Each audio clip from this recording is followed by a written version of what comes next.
What's up, people? Bruce McGee here. I'm going to bring you more of a rant or a ramble for this Monday. This is footage from my drunken playthrough of Fallout New Vegas last night. I have actually been playing it more than just last night, but I was a little tipsy when I shot this, so it's not the greatest footage in the world. I guess let's start off with the reason I'm playing Fallout New Vegas again. I really wasn't all that impressed with it the first time I played it through, and I gotta wonder if it had something to do with rushing through the game or just not feeling the vibe. The second playthrough has been a lot better, and I'm enjoying it more, but I gotta say I still vastly prefer Fallout 3 to Fallout New Vegas. Now, that's enough about that. Let's move on to a couple Steam topics. The first one, I'm gonna use this game as an example, but it's by no means the only one.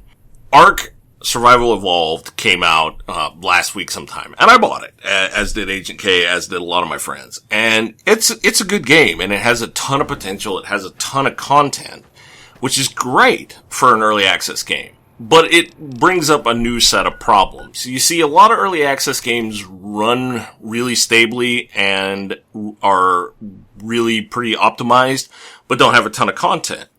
Ark went the other way. They have a ton of content, but it was not very optimized, to the point that my middle of the road, maybe needing to be upgraded machine didn't do well at all with it. In fact, that's probably why I chose to do New Vegas footage versus Ark Survival Evolved. I'm not picky, but it just was going to be way too taxing to bother with. And I just don't know where I stand on it. I see what the Ark devs were going for, and it makes a ton of sense in a lot of ways.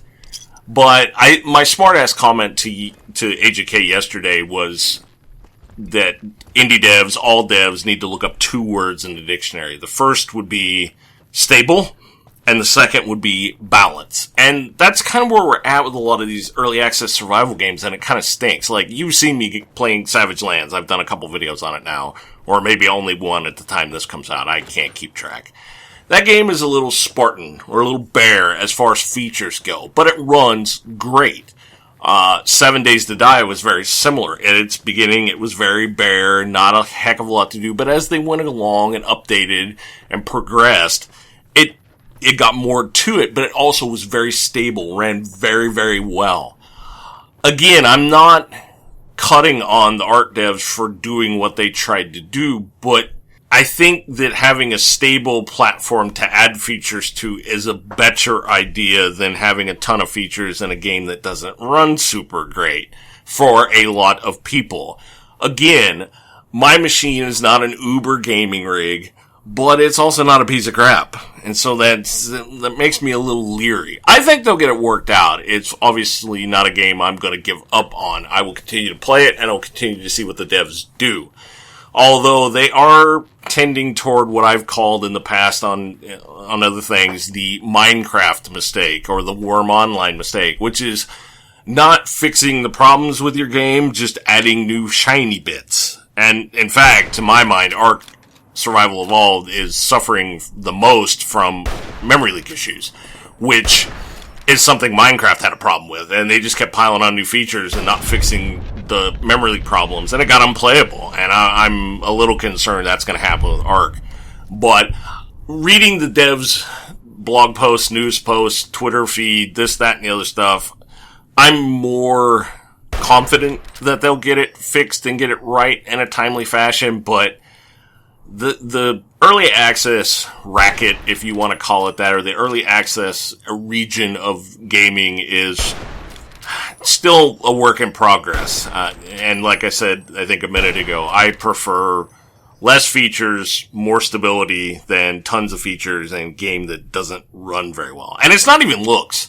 You'll see tons of people screaming about the fact they can't run it at 1080p, 60 FPS. Oh my god, how dare you. And that's not even that. It was looking pretty bad the first day or two for me, but it's not that. It's just stable. Just give me stability, give me a decent frame rate so I can interact with your game world. And that's all I really want. And it's a lesson to be learned by other devs. I already mentioned 7 Days to Die. I think 7 Days to Die and Rust, especially when they decided to do a complete rebuild, have handled it right and should be held up by gamers and other devs as examples of kind of the roadmap you should follow. And at the same time, not being afraid to change that roadmap. Which leads us into Steam topic number 2. Now, we talked about this on WonderPod, but I'm going to talk about it again so that I don't have to clog up the podcast with it. Steam refunds came out. Consumers loved it. I loved it. I'm pro-consumer. And then the poop kind of hit the fan. You have some indie devs who have shorter games crying the blues because of the 2-hour time limit. Which, I understand their concern. My problem is a lot of the data I'm seeing and a lot of other things I'm having thrust in my face as examples of clear fraud have no real backing to them. You're showing data that says, okay, in this week I didn't get any sales and I'm convinced it's because of refunds. Well, show me your previous data. Show me your previous sales charts. And nobody's doing that. Do I think that the 2-hour thing might bite some indie devs? Yes, I do. But I think it's just going to have to be part of the equation for now. The biggest concern I have is, much like the paid mod debacle, if enough of these guys start screaming and hollering, Valve's gonna turn tail and run and do away with refunds. And I think that is an extremely big mistake. Because, yes, while there's a few minor mechanical issues and maybe things need to be worked out in some respects, overall refunds are a good thing. They're going to help consumers.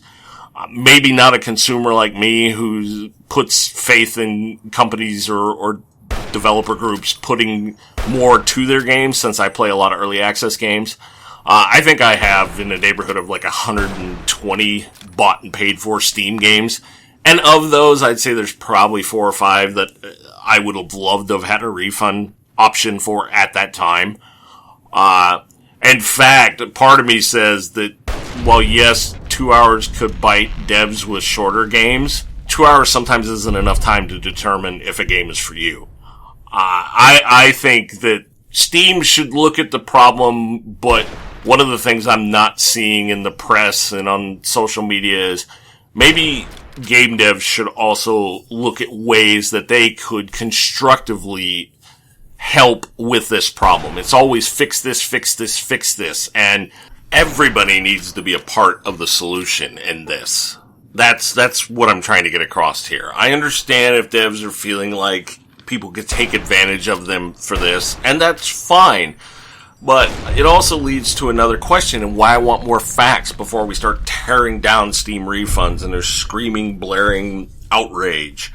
Where are these shorter games being sold in addition to Steam? This is something that is extremely important to me.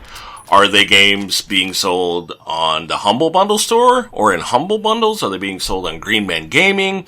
Are they being sold on Good Old Games? Are they being sold in mobile form, on iTunes and Google Play? I need more information on how badly potential play and ditch gamers can be to these developers before I'm willing to just get on board with absolutely shredding the Steam refund policy. And that's not a shot at any dev. Just let me know where else you're being sold. Is this really hurting your bottom line? Is there a way to constructively fix this without tearing it apart? It needs more information. It needs more time. There needs to be a kind of group effort to figure out the best way to go about this.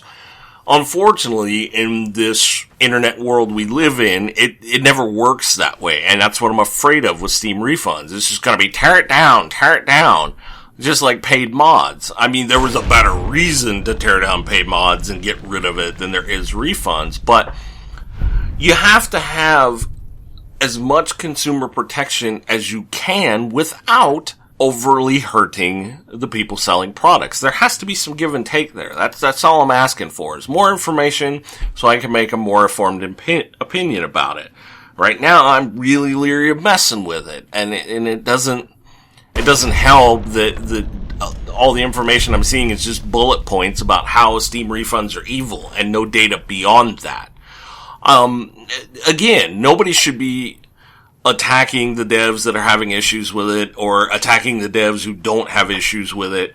We should just be discussing this more. This is not a rush to judgment situation, Valve, if you're listening, like paid mods were. It troubles me. It really does, because refunds have been a thing that people have wanted for a long time. I know almost everybody on my personal Steam friends list and my social media accounts were really happy that this was a thing. So let's just take our time here and look at this constructively if we could. Let's see. 2 topics. Talked a little bit about New Vegas. That was a little more heavier stuff. But hey, at least I didn't ruin Savage Lands with it this time. I think that's enough. So I'm going to thank you guys for watching my video. And until the next one, I'm out of here. See ya, people.